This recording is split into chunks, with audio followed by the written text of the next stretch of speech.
Baik, assalamualaikum warahmatullahi wabarakatuh. Sebelumnya, perkenalkan nama saya Trina Wahyuni. Di sini izinkan saya untuk mempresentasikan skripsi saya yang berjudul Pengaruh Pengalaman Magang dan Soft Skill terhadap Kesiapan Kerja Mahasiswa Fakultas Ekonomi dan Bisnis Universitas Negeri Jakarta. Sebelumnya di sini dosen pembimbing saya yaitu ada Bapak Dr. Christian Wiradani Waller, STMN, dan Bapak Dr. Agung Wayu Handaru, STMN. Nah, di sini ada daftar isi. Yang pertama di bab 1 ada pendahuluan, bab 2 ada kajian pustaka, bab 3 metode penelitian, bab 4 hasil dan pembahasan, dan bab 5 ada kesimpulan dan saran. Baik, kita masuk ke bab 1 yaitu ada pendahuluan di mana pengalaman magang dan pengembangan soft skill memiliki peran penting dalam mempersiapkan mahasiswa tingkat akhir untuk memasuki dunia kerja. Dalam konteks tuntutan pembangunan bangsa, sepertinya diungkapkan oleh Ambarwati et al. Pada tahun 2020, pendidikan berperan strategis dalam meningkatkan kualitas sumber daya manusia dalam 3 aspek utama, yaitu ada spiritual, intelektual, dan profesional. Menurut data Badan Pusat Statistika atau BPS, tingkat pengangguran terbuka di Indonesia periode Agustus 2023 yaitu sebesar 4,82%. Di Jakarta, periode Agustus tahun 2023 tercatat untuk tingkat pengangguran terbuka sebesar 6,53%. Maka dari itu, para calon tenaga kerja harus mempersiapkan diri untuk memasuki kesiapan kerja yang sesuai dengan kemampuan yang dibutuhkan dalam situasi seperti ini. Nah, selanjutnya pada era globalisasi dan transformasi industri yang cepat, persaingan kerja itu semakin ketat, di mana mahasiswa dituntut untuk tidak hanya menguasai teori, tetapi juga memiliki soft skill yang baik agar siap menghadapi dunia kerja. Namun, masih banyak lulusan perguruan tinggi, termasuk Universitas Negeri Jakarta, yang mengalami kesulitan transisi ke dunia kerja karena ketidaksesuaian antara pembelajaran akademik dan kebutuhan industri. Nah, pada tabel 1.1 ini merupakan waktu tunggu lulusan Universitas Negeri Jakarta yang bersumber dari tracer studi di Universitas Negeri Jakarta, di mana pada tahun 2016 sampai 2018 lulusan uh, yang mendapatkan pekerjaan itu kurang dari 6 bulan. Namun pada tahun 2022 mengalami penurunan, yaitu di mana ada 8% dari mahasiswa lulusan Universitas Negeri Jakarta itu mendapatkan pekerjaan lebih dari waktu 6 bulan. Nah, selanjutnya di sini ada rumusan masalah, di mana yang pertama itu ada bagaimana sih gambaran tentang pengalaman magang, soft skill, dan kesiapan kerja mahasiswa tingkat akhir Fakultas Ekonomi Universitas Negeri Jakarta. Yang kedua, apakah pengalaman magang berpengaruh positif terhadap kesiapan kerja mahasiswa tingkat akhir Fakultas Ekonomi Universitas Negeri Jakarta? Yang ketiga, apakah soft skill berpengaruh positif terhadap kesiapan kerja mahasiswa tingkat akhir Fakultas Ekonomi Universitas Negeri Jakarta? Dan yang keempat, apakah pengalaman magang dan soft skill berpengaruh positif terhadap kesiapan kerja mahasiswa tingkat akhir Fakultas Ekonomi Universitas Negeri Jakarta?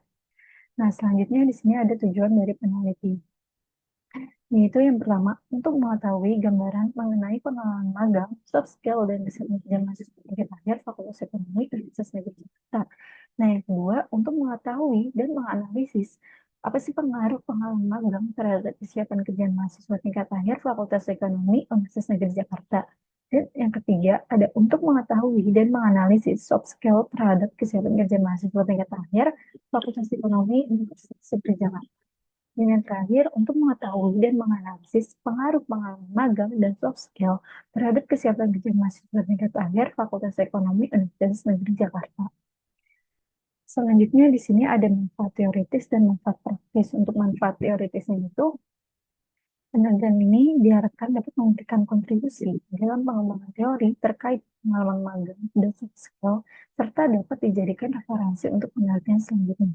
Nah, untuk manfaat praktis yaitu penelitian ini mendorong pemahaman pentingnya pengalaman magang dan soft skill bagi kesiapan kerja mahasiswa, serta berkolaborasi antara perguruan tinggi dengan perusahaan dalam penyediaan program pengalaman magang yang lebih relevan dan berkualitas.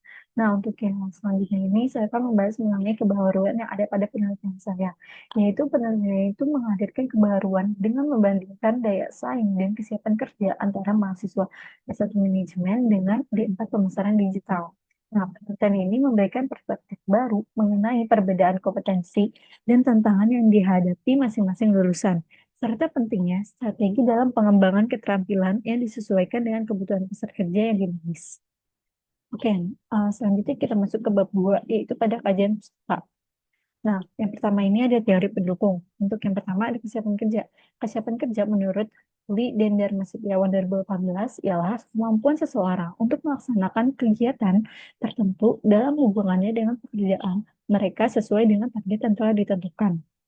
Nah, untuk yang kedua ada pengalaman magang. Pengalaman magang menurut Elizabeth Hatchinarty pada tahun 2020 dapat didefinisikan sebagai pelatihan prakerja yang diberikan kepada mahasiswa magang dengan tujuan untuk meningkatkan keterampilan mereka. Nah, untuk yang ketiga itu ada soft skill. Soft skill menurut Mahasiswa dan Tabet tahun 2015 didefinisikan sebagai kemampuan, keterampilan, dan karakteristik yang tidak terkait dengan pengetahuan formal atau teknis, tetapi terkait dengan sikap dan perilaku seseorang. Oke, di sini ada dimensi dan indikator dari pengalaman magang. Pengalaman magang terdiri dari 3 dimensi dan ada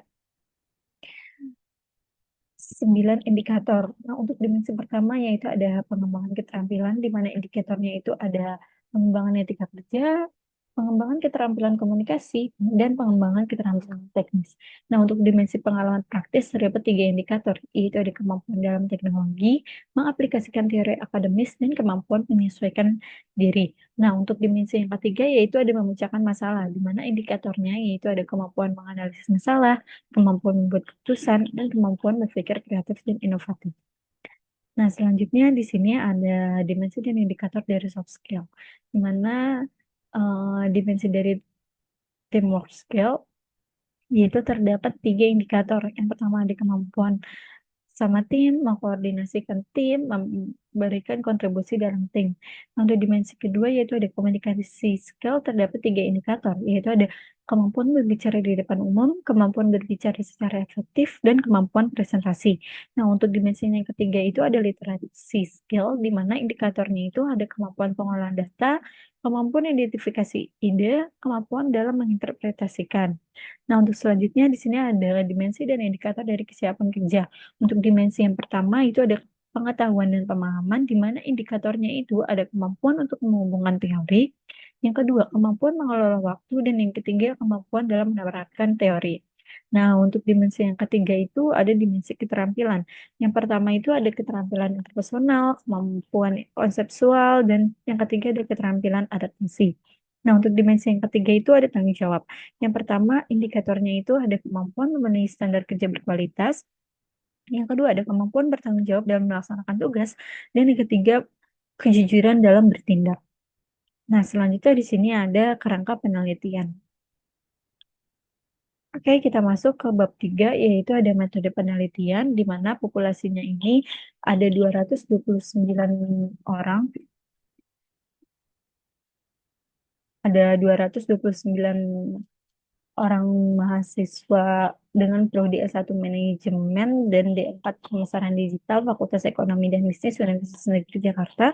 Untuk teknik sampelnya itu ada non-probability sampling dan purposive sampling. Dan untuk sampelnya itu dengan menggunakan rumus Saroyamane yaitu sebanyak 150 orang. Untuk teknik pengumpulan datanya itu data primer dengan kuesioner atau menyebarkan kuesioner dan wawancara. Untuk teknik analisis data itu ada analisis deskriptif. Yang kedua ada pengujian outer model, ada uji validitas dan uji reliabilitas. Yang ketiga ada pengujian inner model, yaitu ada R-square, estimate for path coefficient, effect size, dan chi-square. Dan untuk yang keempat itu ada uji hipotesis. Nah, untuk metode analisis ini menggunakan metode partial least square melalui software Smart PLS 4.0. Nah, oke. Selanjutnya kita masuk ke bab 4, yaitu ada hasil dan pembahasan. Di mana di sini saya akan mendeskripsikan unit analisisnya itu, yaitu pada profilnya itu ada asal program studi, yaitu ada S1 Manajemen dan yang 4 Pemasaran Digital. Dan untuk jenis kelamin itu ada laki-laki dan perempuan. Untuk jumlahnya itu ada 99 orang dari S1 Manajemen, 51 orang dari D4 Pemasaran Digital, 59 orang dari laki-laki, dan 91 orang untuk perempuan. Nah, penelitian ini menggunakan metode penelitian kuantitatif. Data ini diperoleh berdasarkan hasil kuesioner yang disebarkan kepada 150 mahasiswa tingkat akhir program studi S1 Manajemen dan D4 Pemasaran Digital Fakultas Ekonomi Universitas Negeri Jakarta.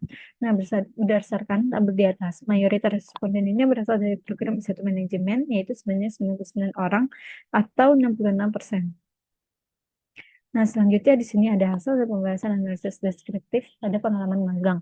Untuk dimensi pengetahuan dan pemahaman ini terdapat rata-rata 81%. Untuk dimensi pengalaman praktis ini terdapat rata-rata 81%. Dan untuk dimensi memecahkan masalah ini terdapat rata-rata 82%. Untuk rata-rata variabelnya itu ada 81%. Nah, berdasarkan hasil analisis deskriptif, pengalaman magang memberikan kontribusi sangat tinggi terhadap pencapaian kerja mahasiswa tingkat akhir dengan rata-rata presentasi setuju dan sangat setuju sebesar 81%. Dimensi memecahkan masalah menjadi yang tertinggi, menunjukkan bahwa magang tidak hanya meningkatkan keterampilan teknis, tapi juga kemampuan berpikir kritis dan beradaptasi kerja. Nah, untuk selanjutnya di sini ada hasil dan pembahasan analisis deskriptif dari soft skill, di mana dimensi teamwork skill itu terdapat rata-rata 81%, untuk komunikasi skill itu terdapat 81%, dan dimensi literasi skill itu rata-ratanya 82%, dan rata-rata keseluruhan variabel yaitu ada 81%. Nah, soft skill ini memberikan kontribusi sangat tinggi terhadap kesiapan kerja mahasiswa tingkat akhir, dengan rata-rata jawaban setuju dan sangat setuju yaitu sebesar 81%, di mana dimensi literasi skill ini mencatat rata-rata tertinggi sebesar 82%, di mana menunjukkan bahwa kemampuan berpikir analitis, komunikasi, dan bersama tim sangat berperan dalam membentuk kesiapan mahasiswa dalam menghadapi dunia kerja. Nah, untuk selanjutnya yaitu ada hasil dan pembahasan analisis deskriptif pada kesiapan kerja, di mana dimensi pengetahuan dan pemahaman yaitu ada pada rata-rata 81%, untuk dimensi keterampilan 80%, dan dimensi tanggung jawab itu 81%. Nah, untuk rata-rata pada variabel ini yaitu ada 81%. Nah, kesiapan kerja ini pada kesiapan kerja mahasiswa tingkat akhir berada dalam kategori sangat tinggi, dengan rata-rata presentasi dengan jawaban setuju dan sangat setuju sebesar 81%, di mana dimensi tanggung jawab menunjukkan kontribusi tinggi, yaitu diikuti oleh pengetahuan dan pemahaman serta keterampilan yang mencerminkan bahwa mahasiswa telah memiliki pengetahuan, sikap, dan kemampuan yang relevan untuk memasuki dunia kerja secara profesional. Nah, untuk selanjutnya di sini ada hasil dan pembahasan pada outer model yaitu uji validitas. Yang pertama itu ada convergent validity. Nah, validitas convergent itu menunjukkan hubungan antara indikator dan konstruknya. Dalam analisis PLS ini, validitas ini dinilai dari nilai outer loading yaitu pada tabel yang ada di sebelah kiri, dan pada AV atau average variance extract, yang dimana dinyatakan valid nilai AV-nya itu harus di atas 0,5. Nah, bisa kita lihat pada kesiapan kerja ini nilai AV-nya itu ada di atas 0,5, yaitu ada 0,735. Dan untuk pengalaman magang, untuk nilai AV-nya itu di atas 0,717, dan nilai soft skill itu berada di atas 0,5 yaitu 0,628. Nah, berdasarkan nilai outerloading dan AV pada tabel di atas dan di samping, dapat disimpulkan bahwa variabel-variabel dalam penelitian ini telah memenuhi kriteria validitas konvergen. Nah, untuk selanjutnya yaitu pada hasil dan pembahasan objek model uji validitas yang kedua, yaitu ada discriminant validity, di mana hasil uji discriminant validity ini dapat dianalisis menggunakan nilai cross-loading. Jika nilai cross-loading suatu indikator memiliki nilai terbesar dibandingkan dengan variabel lainnya, maka indikator tersebut dapat dikatakan memenuhi syarat discriminant validity. Berdasarkan tabel di samping, dapat diketahui bahwa semua indikator yang membentuk masing-masing variabel dan penilaian ini telah memenuhi standar discriminant validity dengan nilai cross-loading rata-rata di atas 0,7.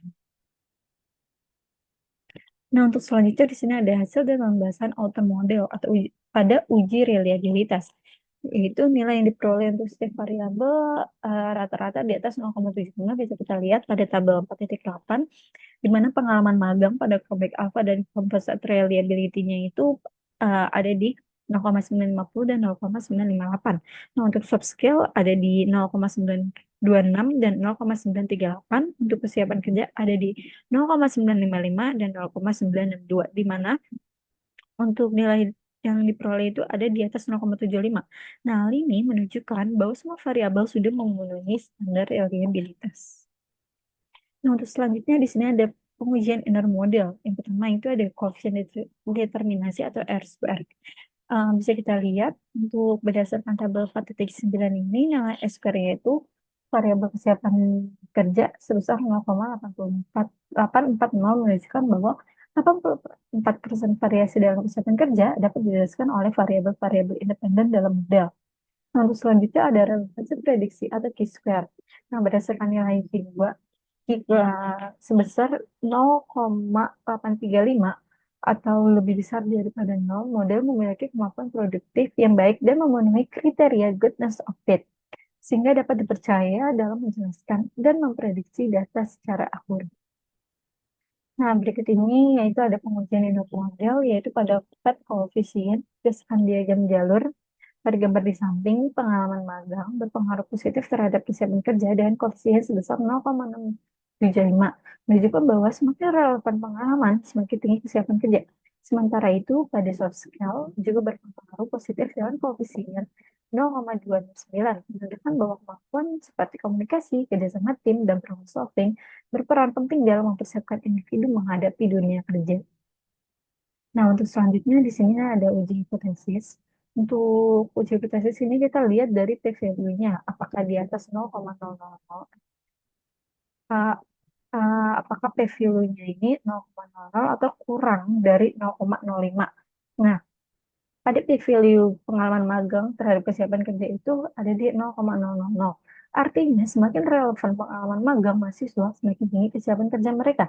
Nah, selanjutnya pada soft skill juga berpengaruh positif dan signifikan terhadap kesiapan kerja dengan nilai P-value itu 0,000 atau kurang dari 0,05. Semakin baik soft skill yang dimiliki, semakin tinggi juga kesiapan mahasiswa. Nah, kita masuk ke bab terakhir, yaitu pada kesimpulan dan saran. Untuk kesimpulannya itu, yang pertama, pengalaman magang berpengaruh positif dan signifikan terhadap kesiapan kerja. Semakin banyak pengalaman, semakin siap mahasiswa dalam menghadapi dunia kerja. Nah, untuk yang kedua itu ada soft skill, juga berpengaruh positif dan signifikan terhadap kesiapan kerja. Semakin baik soft skill yang dimiliki, maka semakin tinggi kesiapan mahasiswa dalam menghadapi dunia kerja.